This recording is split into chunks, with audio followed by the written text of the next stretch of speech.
Age of Reason, the period of European history that dawned in the mid-1600s, developed largely as a result of several important scientific advances that had taken place late in the Renaissance, the historical era that came before it. Among other things, the Renaissance had given rise to two new scientific instruments, the microscope and the telescope. And as these devices came into widespread use during the 1600s, many educated people began to see their world in a new light. And as a result, they began to question the old explanations about how the universe functioned. This was due in part to the fact that their ability to see had been remarkably expanded, outward by the telescope into the dark reaches of space, and inward by the microscope into the fantastic miniature world contained in a drop of pond water.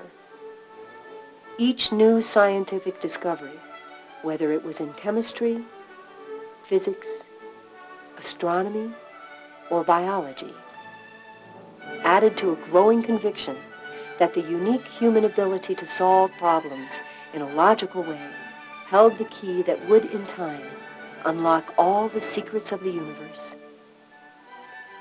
As faith in the power of reason and science grew, certain individuals began to rebel against the dogmatic beliefs and authoritarian political systems they believed were obstructing the free flow of human thought and expression.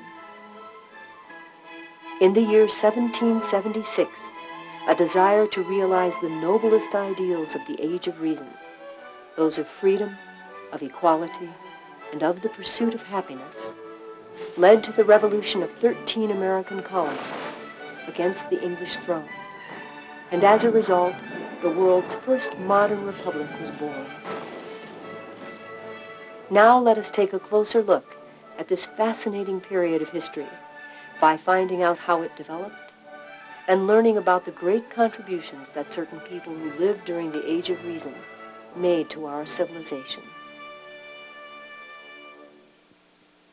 The Age of Reason grew out of the cultural renaissance which began in Italy around 1350 and that slowly spread northward across Europe. The Renaissance had been an era of rebirth and rediscovery, for during this time artists, scholars, and even politicians had tried to recreate the same level of cultural greatness that had once existed in the ancient civilizations of Greece and Rome. And although the Renaissance was a time of great religious devotion, when many fine churches were built, the people of that era were not involved in religion in quite the same way as their medieval predecessors had been.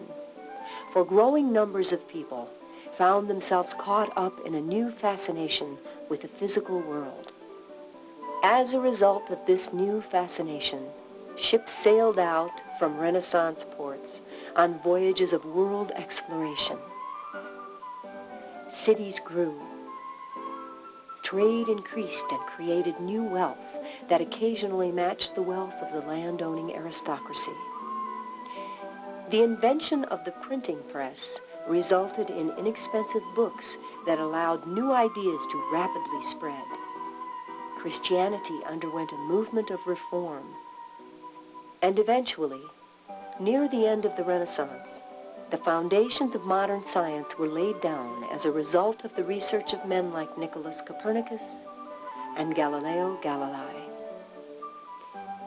These Renaissance trends, namely the growth of science, of cities, of trade, and of political and religious freedom, as well as an intense fascination with ancient civilizations, were the raw materials from which the Age of Reason was shaped. A logical date for the start of the Age of Reason is 1642, the year of the birth of Sir Isaac Newton, the single most important figure of this new historical era, and the same year that the great Renaissance scientist Galileo died.